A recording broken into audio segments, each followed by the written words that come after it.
All right. Good morning, everyone. It's early morning here on the West Coast in California, a little bit later on the East Coast where Allie is. But we are so excited to have the one and only Allie Casazza on our show. Thank you so much for being here, Allie. Thank you for inviting me. It's fun to connect with you.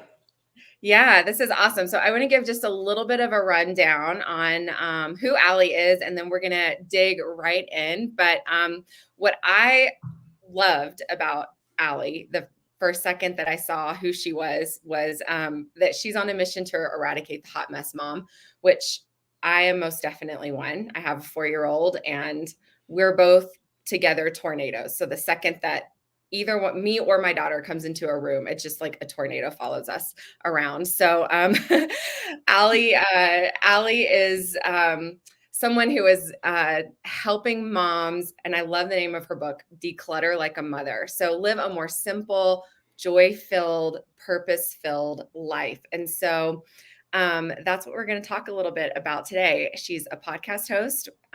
She has a new book that just came out. She has a blog that you can follow if you're anything like me and you're looking for a little more purpose in your life and you're also looking for ways to live more simply. Allie is that voice of reason and that coach, kind of cheerleader, helping push you on the way. So, Allie, I would love to hear. I've seen on social media where you have this really amazing challenge going right now. Can you talk a little bit about that? What's going on? Yeah, it's brand new and I'm so excited about it. We're on today's day 3. I think I'm going to have to do it again because we have like over 10,000 women signed up and it's crazy. But it's 5 days to an easier mom life. And I named it that because I think that ease and mom life are never together. And that's the challenge, that like, what if we allowed things to just be easier and we didn't expect so much hardship all the time? So it's like I'm challenging something that is just expected by pretty much everyone. And it's also a challenge where we have like really small action steps every day. And in 5 days, there'll be quite a bit of change for everyone that's doing it. That's awesome. So can you give an example of that? Give an example of a way that we take something that's should be relatively easy and we make it just much more difficult in your mind. Yeah. So I'll give 2 things. The first thing is, really just the way that we're thinking, like what I was just saying, expect, like you get what you expect. So if you're buying into the belief that mom life is the hard life, you're constantly serving and never ever getting anything, that it's supposed to be like you being run ragged and that equals you doing a good job at it. If you there's this kind of idea of like, you really get like a badge of honor and like a gold star if you're an exhausted mom all the time. And then if you get too far, people are like, oh, just like you need to like take a bubble bath, like self-care. And what, like, if we expect that, that's what we're going to get in any season of motherhood, whether you have a baby or you have teenagers, it doesn't matter. So really just, why do we make it so hard by expecting it to be so hard? And then the second example can be really practical. Just day to day, like let's use the laundry for an example. When we live in like reactive mode, where we notice that we're out of, the kids are out of underwear and they don't have any clean underwear for school, and we react to the fact that we're, now we got to do the laundry. And so we're like freaking out, got to get to baseball, got to get dinner going. I got to like, oh my gosh, now I have to do laundry, like just reacting. That's just so much more stressful and so much harder than allowing more ease into the situation. Like get laundry in a rhythm to where you're just like rhythmically not even having to think about it, switching the load in the morning, switching it after lunch, putting it away before you go to bed, asking your family to help. Even like your 4-year-old can put their clothes away. Like there's, you know what I mean? Like just what if this were easier? What would that look like? And I call it being an action-taking woman. Just solve the problem, think through it, brainstorm a little bit. The way that it's always been done is probably not working. And so what if there was a different way? What would it look like if it was easier? And you can do that with everything. And for those of you who don't know, Allie has 4 kids. So Allie is not someone who has one angel child who is now in school and she can get all this done. She has 4 children. But what are the ages of your kids, Allie? My only girl is 12, and then the boys are 10, 9, and 6. So you literally are in the full on tons of laundry, baseball here, dance there, all of the things.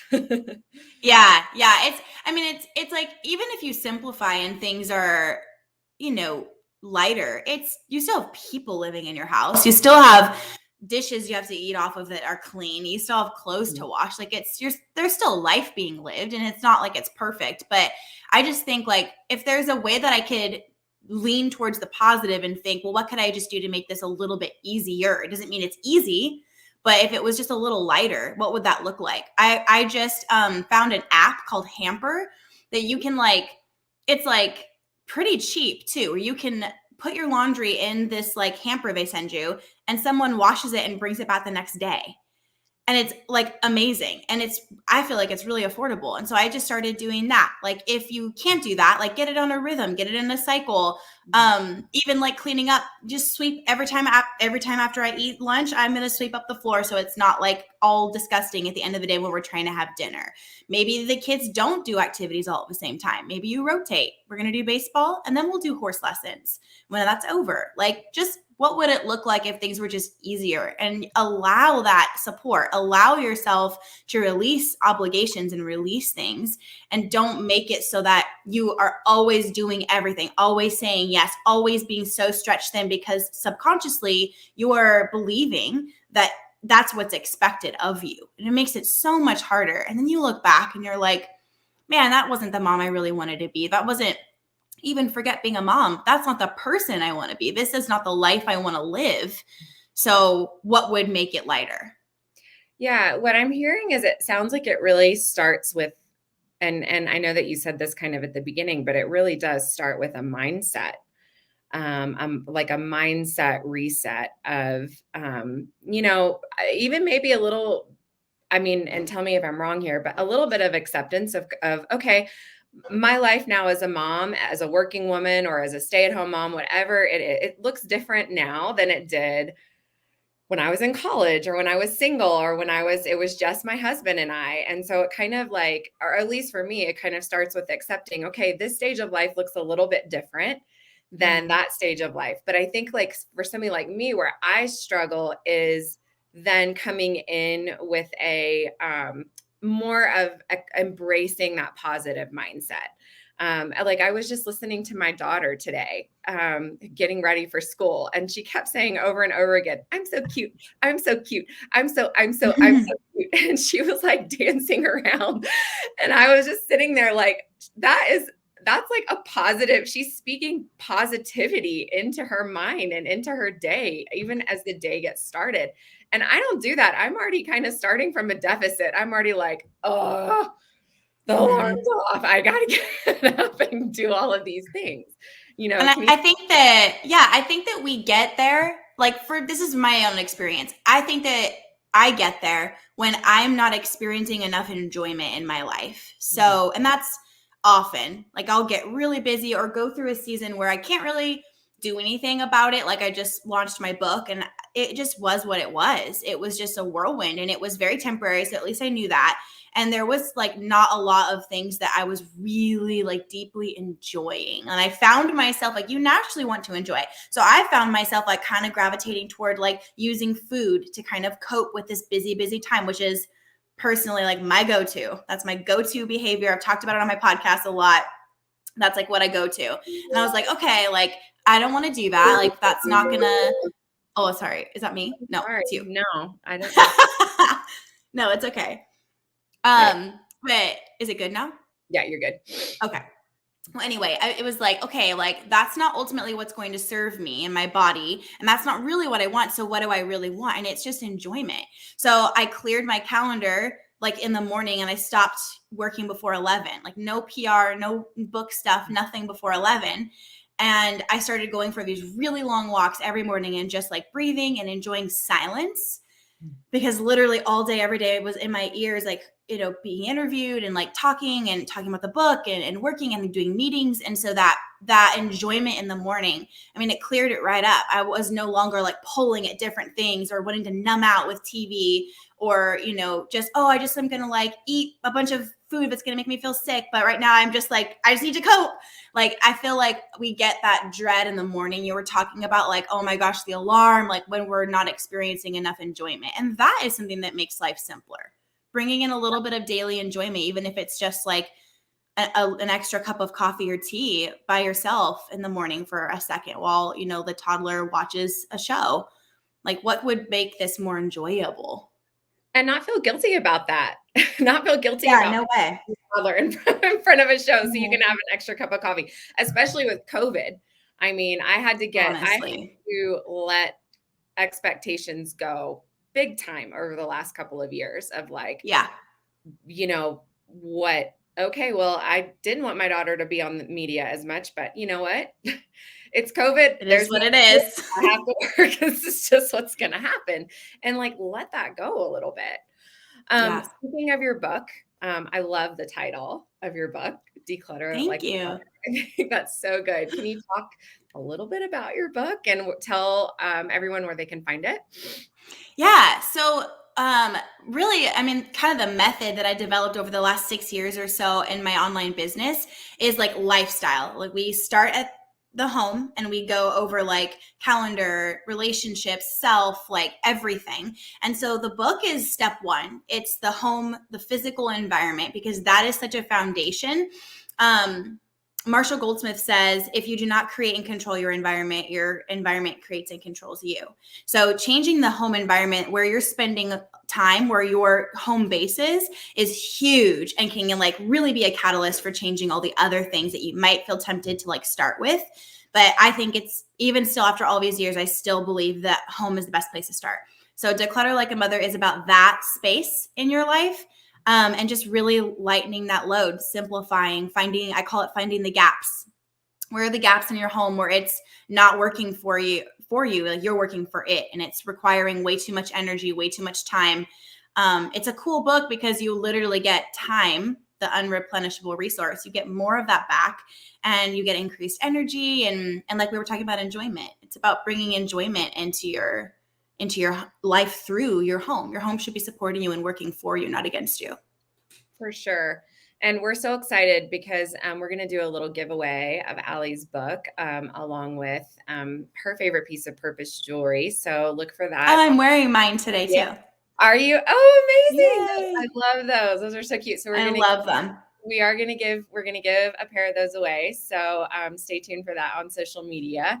Allie's so generous to give the book away. I want it for myself. So I'll send it to you. I'll send you a copy. That would be amazing. Cool. I would love it. That's how I fall asleep. That's my rhythm at night to fall asleep is to read. And that's like my favorite thing, to get under the covers and like get my book and fall asleep to reading my book.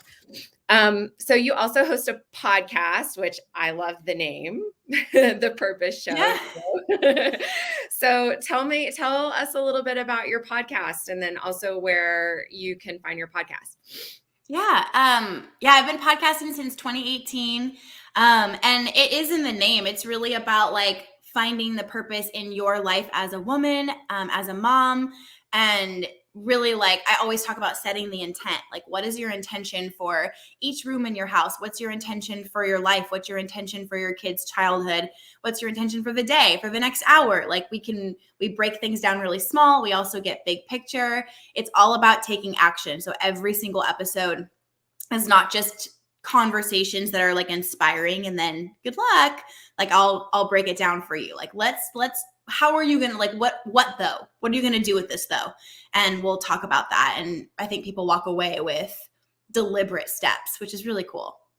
Yeah, I love that idea of intention and doing things with intention, which, with this podcast and the idea behind this podcast too, it's to try to show people that they don't have to do anything necessarily special to find purpose or have purpose. And that was kind of a big, huge thing that I learned. I spent the first part of my career kind of just like, I don't have any purpose. I don't have any purpose. Really, it was that I wasn't necessarily living with intention. Um, Mm. and so making small steps, and that's kind of what we say in the beginning of this, it's just making small steps, even with intention, is what Yeah. really starts to form the basis of finding purpose, and living with more purpose. Making the bed with intention, giving my husband a kiss on the lips when he comes in the door with intention, understanding that Mhm. people around you are people with souls, and treating them with intention. Even we talked about this even like at the grocery store. That was like a huge thing for me during coronavirus, is like Mm. finally seeing the people who are working at the grocery store. It took that for me to finally go through the line and grocery shop with greater intention, and Yeah. treating our workers with greater intention, and the people who are serving us in that way. And I love Yeah. what you say about intention there. So where can people find your podcast? I'm sure it's on everything, right? Yeah, it's everywhere you listen to podcasts. The book is everywhere books are sold. You can get it at Target, Amazon. I would just love to connect with you guys and everyone listening. I think you're here for a reason, and I would love to, support you in any way that I can. I think that's amazing. Thank you for offering that. How did you find your purpose? Oh, good question.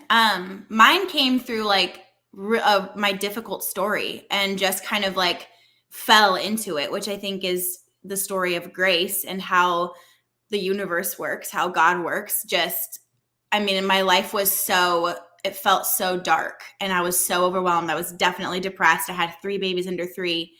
And everyone kind of just looked at me and talked to me like, oh, of course you're like this. Like you have 3 under 3. Like I felt lost and dumb and like I made a mistake, or it was really hard.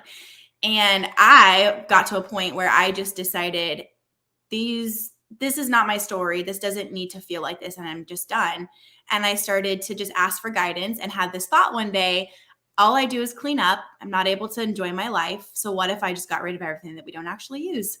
And here we are. It just started and turned into this blog, and millions of women and joining me in a business. And my husband's been home for 5 years from his crappy job. We run the business together. We've created like 20 jobs. It's amazing. That's amazing. And it's so interesting too, that as you were going through that difficult time with 3 children under 3, depression, all of these things, that it sounds like the lie people were speaking into you at that time, or some people, I'm sure not all, were, oh, well, of course, like this is what you should expect, like Exactly. And that's the message is you're of course you are. that's the message that we have to push back on. And even just thinking through that, like when you said that, that really just like triggered something in me, because of how often I feel like I say that to myself, and how often I feel like I hear it and then also say it to other people. Well, duh, look at where you are. But What you're did you right. think? Yeah. It Mhm. doesn't have to be that way. And yours started with the kind of this simple but revolutionary thing of like, what if I got rid of everything I don't need? How much stuff was it? Can I ask? Oh my gosh. I remember I was on a first name basis with everybody at the donation center. They like knew me, they loved me. It was bags and bags and bags. I would probably take like 4 to 7 really big trash bags of stuff. Like definitely every week, probably a couple times a week in the beginning. It was a lot. How do you continue to purge? Like, how do you maintain that? Because it's Yeah, easy for stuff to trickle back in totally. and to feel overwhelmed again. And it's not even like, I mean, it does happen with like you getting stuff and bringing it in and then kind of realizing like, oh, I guess I didn't really need that. But the biggest thing is like with kids, like the paperwork and the little gifts that they get from places and from people and holidays and birthdays. Like it really is nonstop. And so for me, like I maintain it, like I like to do it seasonally. So when the seasons start to shift, like right now, it's starting to feel like fall here. So we're about to do the kids' dressers. I can just tell when I'm helping them with their laundry, they're a little too full. Like I just know they don't need all those clothes. And we've had some growth spurts and bought some new things, but never went and like undid the old stuff. So things just get a little heavy. We'll revisit whatever feels heavy. It's usually wardrobes and toys. And we just revisit it seasonally. It doesn't need to be this like rule or this heavy thing that you have to maintain now. It's just kind of a lifestyle of like, this feels a little heavy. This is taking up too much space and so too much time. So let's like revisit it and see what we're actually using. And the kids are used to it. They just join in. Sometimes they'll do it without me asking just because they're older now, which is awesome. That's so great. I know it is. It does start as my daughter's 4 turning 5. It is pretty amazing how it's like, oh, okay, well, you had a little accident. Can you go downstairs and get your underwear? And she can do it now. And it's like, oh, yeah. I can sit on the couch and drink my glass of wine while she's going to get it. And like just something like to give you like a positive mom life message, since there's so many negative ones, like now Bella will make meals. Like she'll do her laundry. Like she'll just, it's awesome. And so I never have a cold cup of coffee anymore. Those days are over. It's coming. It gets really fun. And then they're like, oh man, Joe, like they're just like little souls and they just like have these ideas and these thoughts and you can see who they're going to be. It's so cool. It's just my like mantra for myself is like, it just gets better. It's better and better and better. There's no need for dread. There's no need for negativity about the teen years. Like everybody is literally just self-fulfilling prophecy, like hardship, and just wait till they're teens. Like there's never, you finally get out of the hard time and they're like, oh, you think you're done? Like there's more coming. Like they're so negative. And with me and my kids, I'm like, it's just up and up for us. We might go through ebbs and flows, but it's always going to get better. And that really helps me as they age. I don't get sad when they get older. We just get closer. I understand them. Like mom life is a celebration. It's just really gets rained down on with negativity. And it shouldn't be like that, especially from mom to mom. We should be supporting each other. My God. I know, right? What about social media? Have you thought much about that with your kids? I'd love to. Oh my gosh. We're like, okay, so my daughter actually has a business. Her website's like getting redone right now. It's See Bella Draw. And so she is an artist. So she is creating courses where she teaches younger kids how to draw. And like believes that art is like therapeutic and that's how she processes anything that happens to her that's hard for her. Like she'll go in her room and just draw until it's processed and then she like releases it. It's so cool. And so she wants to teach other kids how to do that. And so because of that, she's asked about Instagram recently. And I was like, the first thing I thought was like, body dysmorphia is on Instagram. Like I can't deal with this. And so she's asked before, like a couple years ago, and we were like, this is not the time. But now like, she's really like, all my friends have it. I will be responsible. You can check it for me. She's like, Mom, I really want to grow my business. Like you said, you believed in me and like, I really want to do this. And so I'm like, okay, I think we're ready to do this. That feeling of like, no is like gone. I'm feeling okay about it. And there's this amazing app called Q Studio that literally is like, it's crazy. You can see everything they do. Everything. Oh, wow. So until like, I'm of the mindset that like when they're this young, like I will see everything that you do. It's not a privacy thing. Like I'm going to see what you're doing. Right. So we have that. We haven't protection thing. It's what? It's a protection thing. Yeah, for sure. So we haven't gone down that path yet, but it's any day. Like she's like waiting for me to help her set it up. And I think too, like the biggest thing that I'm learning right now is all of the conversations that we've had about with Bella, it's body stuff. That's the thing that I'm like nervous about. Everything else she'll be like, oh gross, like I don't whatever. She's like really level-headed, but it's like, okay, so this is it. Like when like you have a 4-year-old, like from then till now, like all the conversations you have, the way that you talk about yourself is literally her inner voice about all of this. So that's a little terrifying, but also empowering because you're in control. So it's just, and there's no big moment where you're like, that was the time that I implemented a positive body love view in my daughter. Like, it's all the tiny things, like when you eat and what you say at the restaurant, and when you say something is, gonna make you fat or whatever. Like, it's all of the little things. And same with the boys, with respecting women and what they view online, being aligned with respecting women. It's all the little conversations that lead to this moment of, Mom, I think I want to get Instagram. It's all of that. So it's the little mundane things that add up. They are sponges. I mean, they're totally sponges. And that's so true. How we talk to ourselves, how we talk to, other adults around us or our spouses, they hear that, and for sure. And, and I think that that's so smart to just be aware, again, intentional about how you're viewing yourself, how you're talking to yourself, what stories you're telling yourself, what stories you and your husband are telling in front of the children, all of those things, because they just soak it up and they learn. Totally.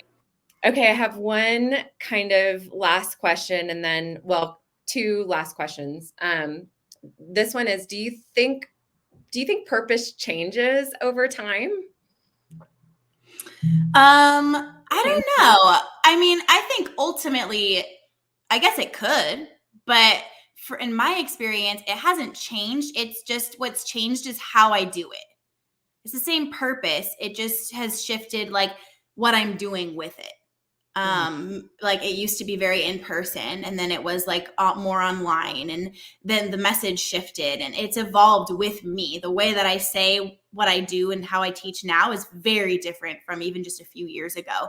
So I don't know. The purpose is still the same. And even if I like sold my business or something and was doing something else, I would still have a purpose for turning the tide and changing how people think about motherhood. I just might do it a different way.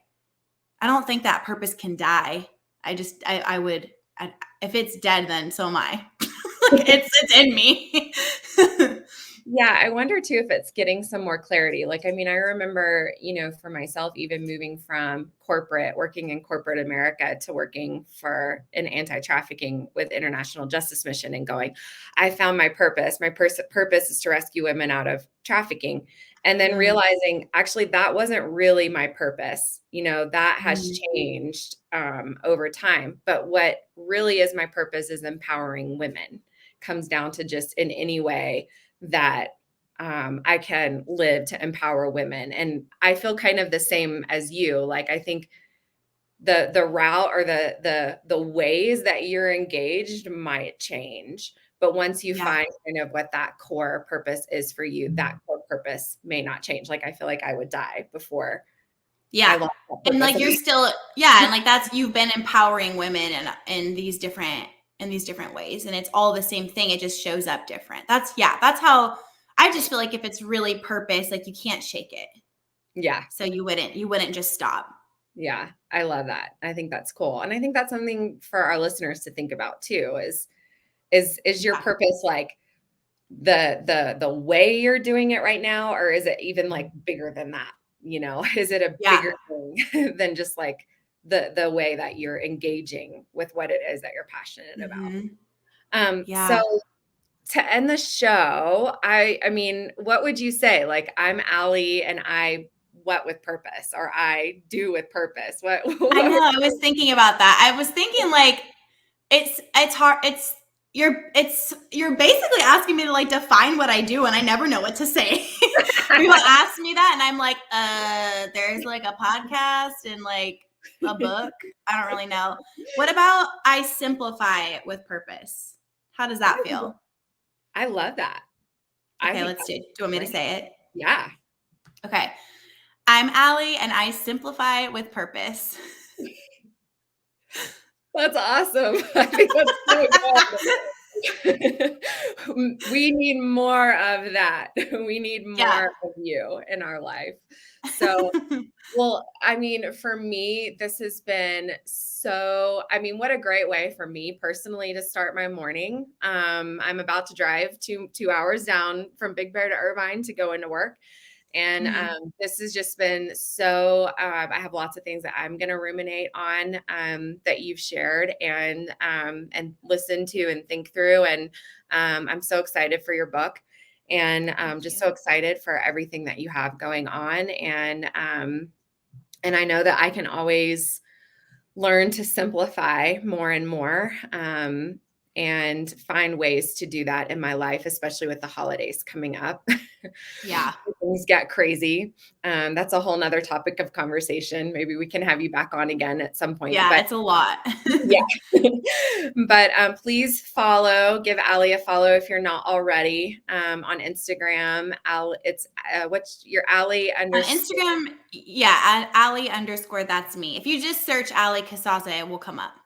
Yeah. And of course, when this podcast launches, which the launch date for the full podcast is actually this Friday, but where we'll finally be live streaming on everything, we'll have everything that you talked through in the show notes. So everyone will be able to find you, and also to check out Instagram and look for the giveaway that we're going to do.